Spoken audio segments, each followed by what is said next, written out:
Good morning, sir, and fellow teachers. Before I start, do not forget to subscribe, like, and hit the notification bell for more updates and videos. I am Krista Maika Burigsay Lucero, and I am going to tackle on maintenance of quality education.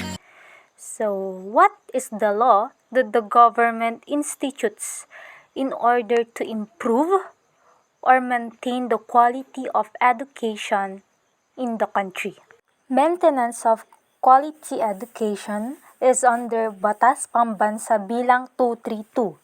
This is an act providing for the establishment and maintenance of an integrated system of education. When we say quality education, it provides all learners with what they need to become productive individuals. So this is linked with the depth vision and mission. So there are 6 dimensions of quality education. 1. Equity. 2. Contextualization and relevance. 3. Child-friendly teaching and learning. 4. Sustainability. 5. Balanced approach. And 6. Learning outcomes. So when we say equity, all students have received resources they need in their studies to perform at their optimum level. So walang discrimination regardless of their ethnicity, skin color, races, and many others. So if one is provided with resources such as technology, equipment, curriculum materials, textbooks, etc., others should also be given the same resources. Next is contextualization and relevance. So, learners learn better when experience in the classroom have meanings and relevance in their lives. So, mas naiintindihan ng bata kung sila mismo ay nakaranas na ng doon sa isang sitwasyon or bagay. 3. Child-friendly teaching and learning. So, equal learning to all. So, learners should learn or master some skills like reading, writing, speech, arithmetic, and other necessary skills they need. So, ang school din dapat ay safe and clean. 4 is sustainability. Teachers make the teaching and learning fun and engaging. To allow the learners take responsibility to contribute their vision for a sustainable future. Pag sinabi nating sustainable future, students can meet their own needs at their own abilities. Next is balanced approach. This is what the students need to be prepared for success. Lastly, learning outcomes. The learners should master competencies. So, paano natin malalaman na yung isang bata is na-master yung competency? Through assessment or evaluation. So, these are the 6 dimensions of quality education. In order to improve or maintain the quality education, there should be voluntary accreditation. Teachers and school administrators should be highly qualified. This would help increase academic achievements in our schools. They need to perform their functions and obligations. And also, the government supports private schools through scholarships or funding. Table of Contents. 1. Voluntary Accreditation, Section 29. 2. Teachers and Administrators' Obligations and Qualification under Sections 16 and 17. 3. Government financial assistance to private schools under Section 41. The first one is voluntary accreditation under Section 29. It states here, the Ministry shall encourage programs of voluntary accreditation for institutions which desire to meet standards of quality over and above minimum required for state recognition. Accreditation is a voluntary process by which accreditation teams grant recognition to schools which meet certain standards that require continuous improvement. So this is a sound basis for school or district improvement, strategic planning, restructuring, and staff development. So the schools should meet required quality standards in all areas such as academic programs, teacher support, student services, and others. Sa basic education, meron tayong tinatawag na PASBE o yung Philippine Accreditation System for Basic Education. So this is an accreditation process that looks into the operations of public and private elementary and secondary schools if they meet the quality standards. So this is an integral component of SBM practices. So alam na natin yan, yung SBM or yung school-based management. So pag meron tayong monitoring or assessment of SBM, every school conducts benchmarking in order to know the best practices or innovations of other schools. There are 4 principles in SBM accreditation. 1. Leadership and governance. 2. Curriculum and learning system. 3. Principle of accountability for performance and results. 4. Principle of resource management. Sa higher education institutions naman, they are subjected for voluntary accreditation by CHED or Commission on Higher Education. There are 4 levels of program accreditation and level 4 is the highest one. Sa DepEd naman, meron tayong developing, maturing, and advanced level of practice. So yung advanced yung the highest, which is certified by National Accreditation Board after a successful visit. 2. Teachers and administrators' obligations and qualification under Section 16 and 17. Section 16, Teachers' Obligations. Every teacher shall perform his duties to the school by discharging his responsibilities in accordance with the philosophy, goals, and objectives of the school. Teachers need to perform their duties in line with the school's mission and vision. They do everything that needs to be done in order to complete their works with commitment. So they should be highly committed and dedicated to the profession. 2. Be accountable for the efficient and effective attainment of specified learning objectives in pursuance of national development goals within the limits of available school resources. So teachers should willing to accept responsibilities and consequences of their actions.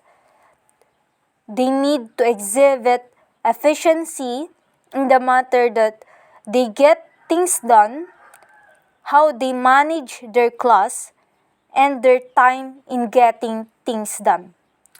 So they need to prepare their lesson plan, instructional plans, engage time on tasks, and finish their reports. Teachers should also employ their best in teaching to make the students master the skills that are meaningful, relevant, and applicable in real-life situations. Next, render regular reports on performance of each student and to the latter's parents and guardians with specific suggestions for improvement. So teachers should assess, monitor, record, and report on the learning needs, progress, and achievement of pupils. So they should also communicate with pupils, parents, and carers. So dapat pinapaalam din nila sa mga parents yung improvement ng bata at kung ano pa yung dapat i-improve na areas. Next, assume the responsibility to maintain and sustain his professional growth and advancement and maintain professionalism in his behavior at all times. Teachers should work with colleagues and other relevant professionals within and beyond the school.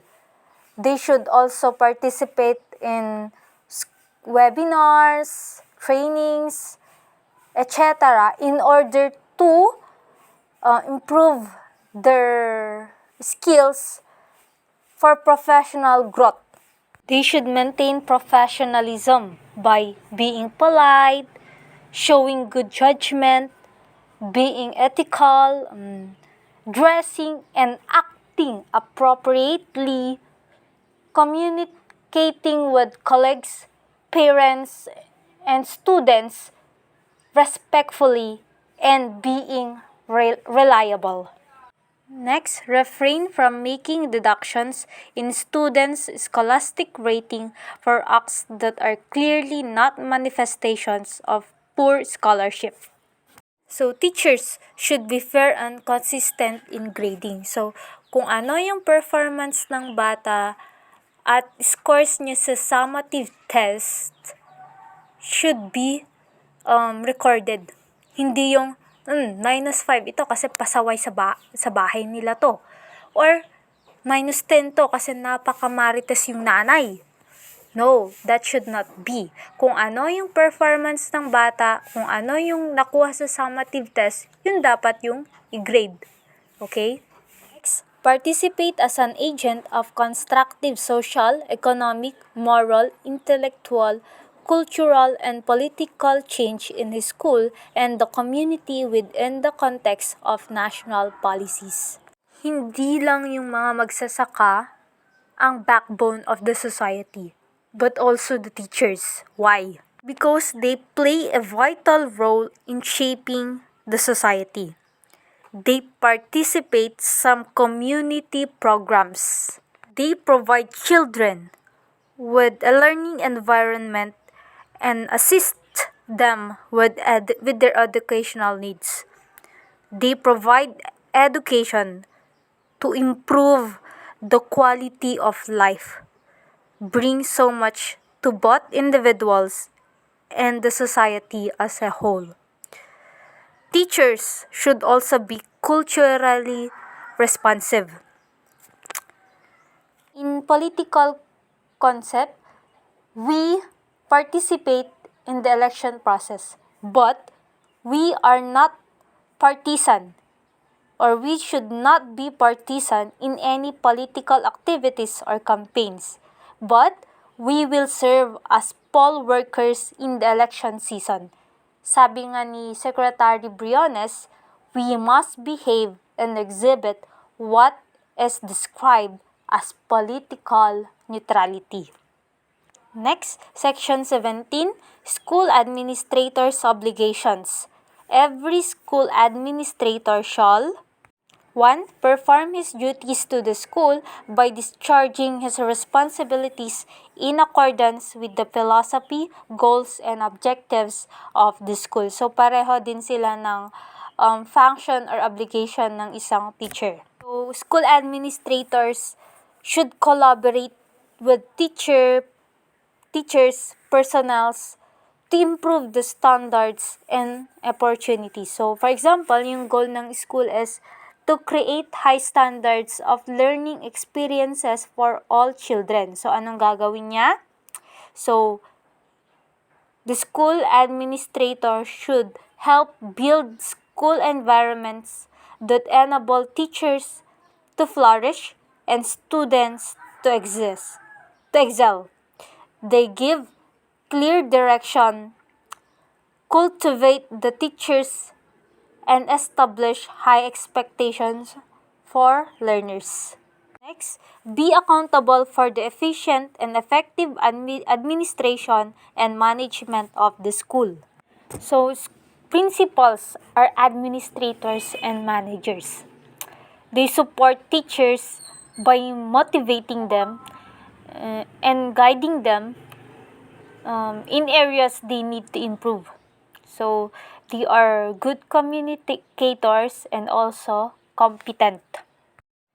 Next, develop and maintain a healthy school atmosphere conducive to the promotion and preservation of academic freedom and effective teaching and learning, and to harmonious and progressive school personnel relationship.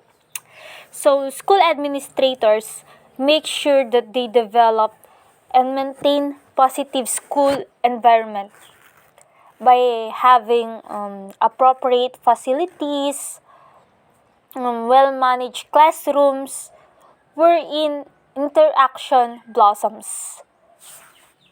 Next, assume and maintain professional behavior in his work and in dealing with students, teachers, academic, non-teaching personnel, administrative staff, and parents or guardians. So, school administrators should do what is right because they are true representative of the profession. So, like teachers, they should be also polite, show good judgment, dress and act appropriately, be ethical, communicate with their colleagues, parents, and students respectfully, and also be reliable.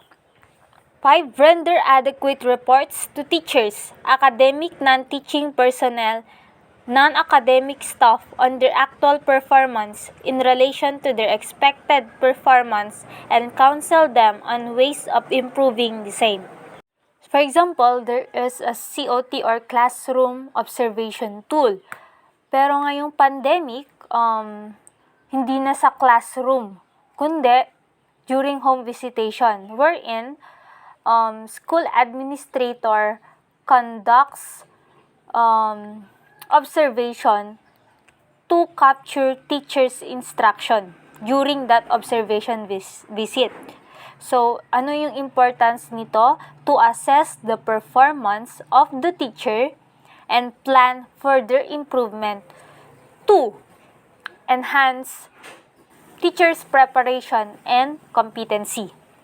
Next, observe due process, fairness, promptness, privacy, constructiveness, and consistency in disciplining his teachers and other personnel. So, school administrators are disciplinarians, hindi punisher.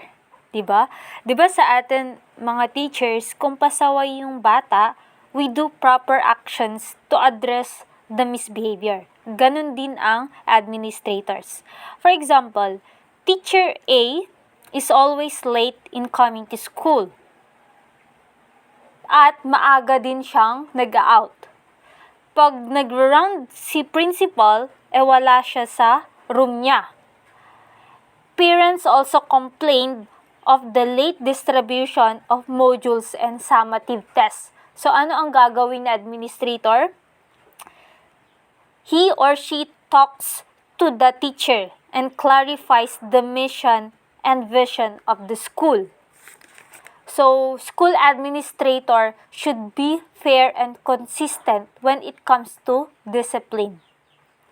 Pero, he or she should be firm, stern, and calm. Next, maintain adequate records and submit required reports to the Ministry of Education, Culture, and Sports. So, tayong mga teachers, meron tayong mga sinasubmit na reports such as item analysis, summative test with TOS, ano pa ba yan? Proposed itineraries, accomplishment reports, and other paper reports. So after submitting it to the principal then consolidate all the reports, then submit to the district office, then district office to division office, to regional office, and also national office. Minsan kasi may mga teachers na pasaway, lagi nahuhuli in submitting reports. So ang result, nalilate din si principal in submitting the reports. 3. Government financial assistance to private schools under Section 41. Government assistance. The government, in recognition of their complementary role and the educational system, may provide aid to the programs of private schools in the form of grants or scholarships or loans from government financial institutions, provided that such programs meet certain defined educational requirements and standards and contribute to the attainment of national development goals. So the government also supports private education based on tuition fees, socioeconomic needs, overall performance of the school, academic qualifications, and financial needs of students. So, the government provides assistance through tuition fee supplements, educational loan fund, and many others. Dito sa amin, sa private school, sa Santa Rosario School, there is what we call ESC grant that the government gives. Half of the tuition fee is being paid by the parents and the half of it is being paid by the government. Aside from that, meron din mga scholarships like ASAP or Apayao Student Assistance Program. Meron din sa CHED, DOST, and CIP, and many others. So, the government also does funding of schools. So, that would be all. Thank you and God bless. I hope you learned a lot from me. So, I am Krista Maika Brigsay Lucero. Bye-bye!